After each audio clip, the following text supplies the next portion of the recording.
যেকোনো নাম্বারে বিকাশ অ্যাকাউন্ট খোলা নাকি কার নামে খোলা কিভাবে চেক করবেন? তো আপনি চাইলে খুব সহজে আপনার নিজের অথবা যেকোনো কারো বিকাশ অ্যাকাউন্ট চেক করতে পারবেন। নাম্বারে বিকাশ অ্যাকাউন্ট খোলা নাকি এবং কার নামে খোলা সবকিছু আপনি ডিটেইলস বের করতে পারবেন। তো এটা করার জন্য প্রথমত আপনাদের যে কাজটি করতে হবে, আপনাদের ফোনে থাকা এই অ্যাপসে চলে যাবেন। তো এটা চেক করার জন্য আপনাদের প্রথমত সেলফিন অ্যাপসের প্রয়োজন হবে। তো আপনাদের গুগল প্লে স্টোরে সেলফিন অ্যাপসটা রয়েছে, আপনাদের ইসলামী ব্যাংকের সেলফিন অ্যাপসটা থেকে সহজেই বিষয়টি চেক করতে পারবেন। তো আপনাদের যে ইসলামী ব্যাংকের অ্যাকাউন্টটা থাকে সেলফিন অ্যাপস ইনস্টল করা থাকে তাহলে সহজে এটা চেক করতে পারবেন। তো আপনাদের যদি কারো না থাকে, ইমার্জেন্সি চেক করার প্রয়োজন হলে আমাদের ভিডিও নিচে কমেন্ট করতে পারেন অথবা ফেসবুকে মেসেজ দিতে পারেন। আমাদের পেজে মেসেজ অথবা কমেন্ট করলে আমি জানিয়ে দেওয়ার চেষ্টা করব কার নামে অ্যাকাউন্ট খোলা এবং সহজে এখান থেকে চেক করতে পারেন। তো চেক করার জন্য প্রথমত এখানে সেলফিন অ্যাপসে চলে যাওয়ার পর এখানে ফান্ড ট্রান্সফার অপশনে ক্লিক করে দেবেন। এরপর এখানে বিকাশ নাম্বারটা চেক করার জন্য বিকাশ অপশনে ক্লিক করে দেবেন। এরপর এখান থেকে বিকাশ নাম্বারটা দিয়ে দিবেন।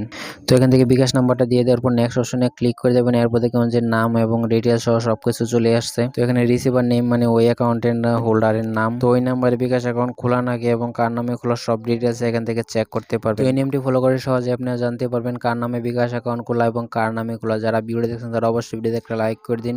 ইউটিউব চ্যানেলটি সাবস্ক্রাইব করে না থাকলে পরবর্তী আকর্ষণীয় ভিডিও পেতে চ্যানেলটি সাবস্ক্রাইব করে রাখুন। সবাইকে ধন্যবাদ সম্পূর্ণ ভিডিওটি দেখার জন্য।